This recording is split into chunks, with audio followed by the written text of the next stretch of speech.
3'ü silirəm. Ben 4'ü silmeyeyim, ben 4'teyim.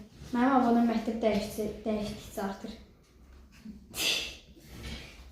Seçili 6'ya. 6 ilə məktəb dəyişmişəm. Neçə verdi?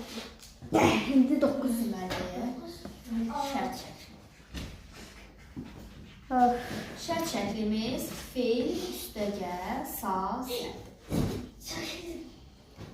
Tərkibə cəm edirik. Yine 1, 2, 3, son bir asılı. Qutarır onsuz da. Mən, gəl, sən. Bəli, 6. Sən gəlsən. O gəlsə. Öyle. Biz gəlsək.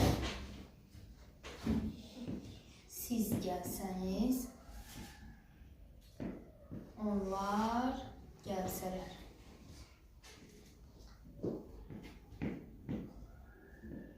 Zərlərin altından xət çəkirik. Burada da mal müəllimlərin altından. Müəllim. Və sağ ol. Bunlar da bizim feillərimizin şəkilləri. Ben gelmiştim. Hayır, ben yazdım buraya. Yaz. Bitti. Yazdın hamısını. Ben akıncıdayım. Şimdi öğren sual cevapta çalıştır. Yazdım. İndi öyrənin şəkilçilər ki, qarışdırmayasın. Hansının şəkilçisi hansını. Ben baktım bu telefon. Sən də yaz. Sizə. 4'teyim.